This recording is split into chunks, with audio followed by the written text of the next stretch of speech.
welcome to another episode of the Cybersecurity Boardroom. I'm your host, Vince Sciotto, and I'm joined by my co-host, T Soul. T, what's going on, man? What's up, Vince? How you doing? I'm pretty good, thank you.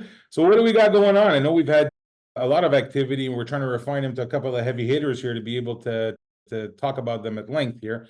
So what's going on in the world of cybersecurity that we need to tell people about? Yeah, so we've got a lot going on. Starting off with Microsoft Recall. What an interesting name for a product. It is a solution that allows you to, well, what it does is it takes snapshots of your activity Okay. on your computer. I think it's every second. It's very rapid, and so it'll take screenshots of things like passwords, all of your activity, I mean, everything that's sensitive that's happening, and it's storing it locally on that computer. This it poses a real security risk. Hmm. So this came out. Microsoft released it back. Well, they didn't officially release it, but they Soft launch. unveiled it. Yeah, soft launch, if you will. Hmm. May 20th, I think it was. And this is receiving lots of backlash from the cyber community. Lots of folks are pumping the brakes and saying, hey, this poses a huge risk because imagine you're a journalist and you've got protected sources, people that you've been getting information from, but you don't want that to get out. Right. And a hacker gets access to your computer, and so now what do they have? A treasure trove of information.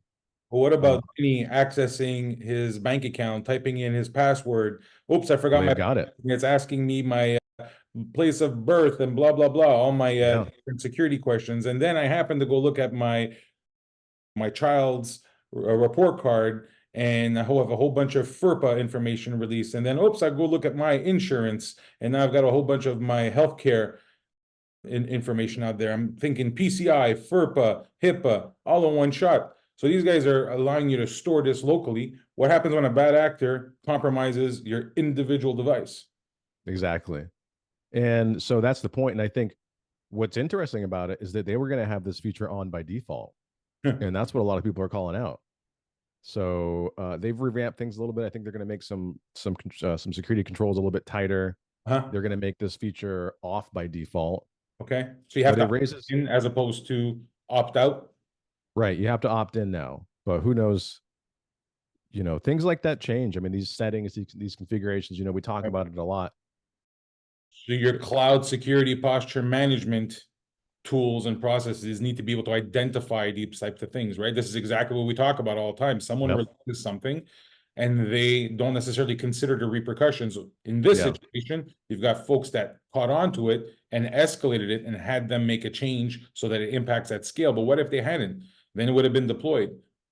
And then you'd have a mess because you'd have to A, identify it, B, turn it off, and then C, go see what damage is out there to see what information has been copied and stored locally. And then you have the mess of trying to work with everybody to try to get them to remove it from their environment. And hopefully they don't make mistakes. Mm-hmm. Can you think of a business, if I, as a business owner, I have now got this in my environment and someone is holding, I don't know, social security numbers or health insurance policy information, and that information is now at risk of being exposed. That puts my organization at risk from a HIPAA compliance perspective, and all of a sudden, I'm susceptible to fines.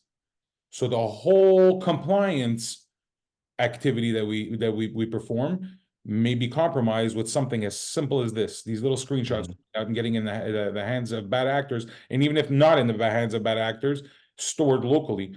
If someone accidentally types in information like a credit card, normally you have a process that goes through and smudges it out. Whether it's voice, it'll bleep it out. If it's a transaction that's written, that where you've got a digital copy, it'll go and blur it out so you don't see it for future reference. And that helps ensure that you remain compliant.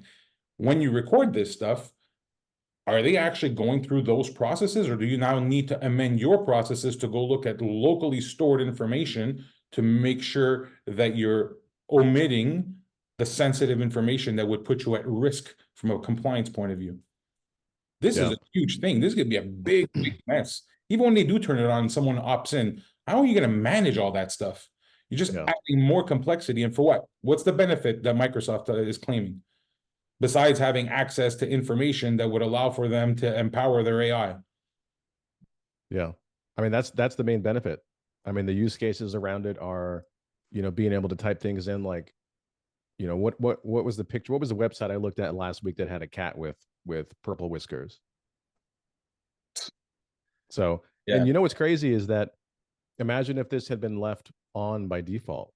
A lot of folks would have never caught it. I even think, T, that even when they do turn it on, I don't know how you're going to manage all this stuff when you get down to the user level of what's going to be stored locally, whether we're talking a laptop or eventually your smart devices. You'll have bits of information all over the place that you're going to need to go through from a security point of view to isolate, identify, isolate, and then rectify, remediate somehow. This is like a many to many type problem and very complex, and adding to the complexity of already complex security environment. Yeah. Yeah. Interesting stuff indeed. Yeah. Speaking of complexity, what you got? I heard you want to talk about Paris Olympics. What's going on with Paris? It seems to me it's they're preparing for a good time of mayhem over there with all kinds of stuff and all kinds of people. They're closing streets. They're not, the hotels are fully booked. Car Yeah. services are hard to come by. Yeah. Tickets are selling crazy prices. What's Yeah. happening? Well, you know, the Olympics, they're always crazy. There's Yeah. always stuff going on. And even in the cyber realm. So 2020, 450 million attempted cyber attacks on the 2020 Summer Olympics. So, you know, they're predicting that it's going to be likely the same, or not likely the same. It's going to be, you They know, there's going to expect be a more. similar, expect a similar count of attacks.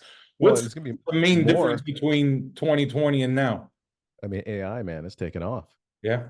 It's taken off. So that's the big difference. So that threat landscape, it's changed. It's evolved, and it's become more complex.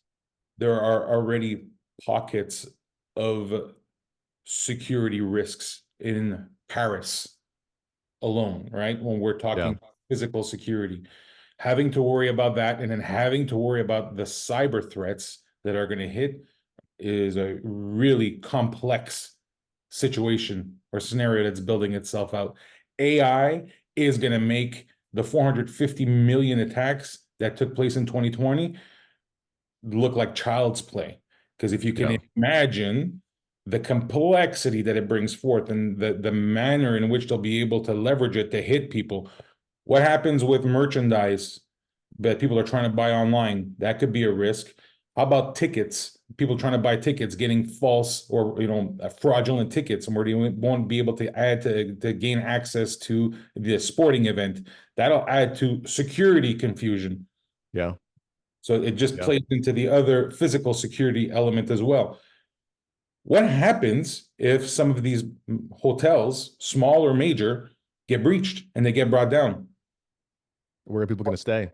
Well, all of a sudden, you've got this huge social impact because where are all these tourists that are inundating your city that are already having to be funneled through the system to gain access to the different events and the different venues and the different tourist attractions?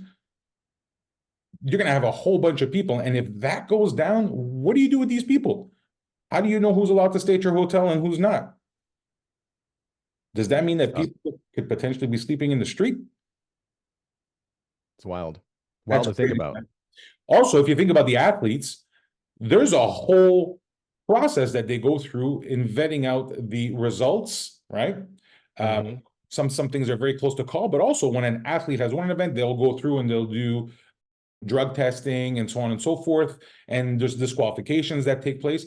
This could compromise the results of the Olympics as well. And a sport that has its regulations compromised, imagine if they start also getting into all the athletes type information and working, laterally through systems to compromise the actual Olympic committee's systems that are in place. Yeah, Huge, huge risk. definitely. It's interesting to think about. You know, we talk about cybersecurity with regard to businesses, organizations, and you know, the Olympics. It's an ongoing thing, but it's sort of a one-time activity, Mhm. right? So, are they spinning up a CISO? You know, are they spinning Oh, up a SOC analyst? And so, what is that? What does that operation look like? I can imagine it's yeah. I wouldn't want to be managing that because that feels like it could be complex as heck. yeah, yeah. Well, it remains to be seen. Hopefully everything goes smoothly and they're able to mitigate anything that comes up so that it doesn't compromise the safety of people, safety of the athletes. The event is the event. If a result goes poorly, it's bad for the event. But what's more important to me is the safety of the people attending the event and the safety of the athletes and those hosting. Speaking of criticality and all that kind of stuff, man, these hospitals worldwide, healthcare, all of it, they have just been getting hit nonstop. And we talk about, I think we talked a few weeks ago about there was a library in Seattle. I think it was Seattle Public Library that got breached, and we were discussing whether that's really a critical target or not. Right. There's ways to move laterally and things like that. But Mhm. geez, these hospitals. So this organization is called Synovus. It is a pathology lab, actually partnered up with lots of NHS hospitals. So they had a breach recently. There's 6 hospitals that are affected by this breach. They're in the Okay. UK. Okay. So King's College Hospital, Guy's Hospital, St. Thomas Hospital, Royal Brompton Hospital, and Evelina London Children's Hospital. So what's going on here is these guys, they can't type and cross. So when if you have a surgery, you have some sort of procedure where there's potential for you to lose blood, Mhm. they're going to make sure that they type and cross match, get your blood type so they can give you the right blood. Because if they give you the wrong blood, Issues blood. yeah, Right. it's just blood. So they can do it, but they're doing it manually. There's no way to do it at scale and at the right speed that they need to be able to operate efficiently. So they are giving out O positive and O negative blood because those are universal blood donors, but they're going to run out. And so they're making, they're pleading with the public to give blood, especially O positive and O negative donors. But this is a huge issue because it's affecting so many hospitals and so many groups that now can't really type and cross match at scale. My wife's works in the operating room, and that's a huge deal. I mean, I can't imagine, basically, I mean, I wouldn't call it winging it, but you're given O negative or O positive. So if we talk about the system, the hospital system in the UK, a little bit different than what we have in the US, we're a lot different. It is a social-based system, right? Run Mhm. by the government. In the US, we talk a lot about having the entity bring other hospitals at risk or bring folks at risk. And really, it's from business to business, the way I look at it. Third party. Right. But when we're Yeah. talking about something in a social environment, what's happening in one area will inadvertently impact another hospital that operates within the same system. They clearly have a plan for continuity. The fact that they were able to identify that, hey, we're just going to get O positive and O negative folks that have a universal blood type is a continuity plan, but Mhm. it's certainly short term because you are going to go through that blood relatively quickly in relation to what it would be like if you were able to distribute it across the board. So the core services that they're able to offer are certainly compromised. I'm sure they're doing things like postponing electives, Yep. but They're again, they're postponing, they're sending patients off to other hospitals, but I mean, still, I, if you I know that it's an approach, but again, when these hospitals are compromised and they have to move people to another hospital, to me, they introduce risk needlessly. If Mhm. I have to go from hospital A to hospital B, and I normally would go to hospital A because it's closer in proximity to me, or they have the expertise that's required to treat my particular illness, and there's this decision that's made to send me there, then I should go there. And if I have to go somewhere else that is a bit further, that's time for my illness to be impacted. That goes to an environment where I don't normally interact with, or they don't have the expertise or same level of expertise. That could potentially affect me as well. And then what about the other patients in those hospitals? Because they're now dealing with a capacity issue that are not going to receive the level of service that they can expect from their hospital because they're busy treating other people. So this has ripple effects throughout Yeah. Yeah, society. definitely. And these hospitals, they have continuity clearly, but I don't think they have continuity for everything. They have continuity for technology. They talk about it all day long. They'll fill over to different things, but something that is dependent on a human element like blood, you need to have a plan to be able to deal with that. And so their continuity plan must be more robust when it comes to certain things, organs, blood, things of that nature. Those aren't things you can just fabricate overnight. Hmm.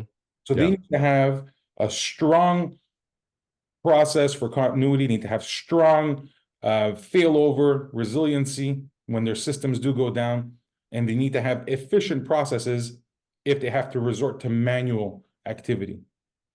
And communication. Communication is key. People need to know. So if I know that there's a certain hospital that's inundated and cannot accept me, then I will make the effort not to go there. Or maybe I don't have the same level of urgency and I can maybe wait it out. Communication about when to go to a hospital all of a sudden and which hospital to go to becomes very, very important. So having all of that documented ahead of time so that you could deal with the crisis as opposed to dealing with what I need to tell people to do are very, very important. Indeed, definitely. Crazy. Well, are they back up, by the way? They are still, so this happened, I believe it was June 3rd or June 4th. So they've been down for quite a while now. June 10th, I think, is when this was reported. Well, hopefully they'll be able to come back up soon enough, and more importantly, be able to build something out so they could be more robust going forward, and that be evidence to other hospitals in the region that they'll need to ensure that they look at their failover or resiliency plans as well. And let that be a lesson to us in the US. We have all these hospitals that operate as businesses that are just focused on themselves. They need to understand the ripple effects from one hospital to the next, from one business to the next, and collaborate. So there needs to be some form of collaboration that takes place when we're talking continuity for these delivery of services, because they have one element that is common across all of them, and that's us, the humans that need to interact with them. They share that. So they need to have a uniform approach. It needs to be governed. Definitely. Yeah. Well, that's pretty interesting, man. I appreciate you bringing these up to us. That's all the Absolutely. time we have for this week. I wanted to thank our listeners and viewers, your comments, your likes, your subscriptions to our Instagram and to our YouTube page, and following us on LinkedIn. Very appreciated. Send us your feedback, send us your comments. We'd love to talk about things that are important to you and address some of the concerns that you may have. And I'd like to thank our sponsors once again, Cloud Warriors. They can be reached at cloudwarriors.ai. So that's all for this week, man. I really appreciate you, T. We'll talk next week. Thank you. Cheers. All right.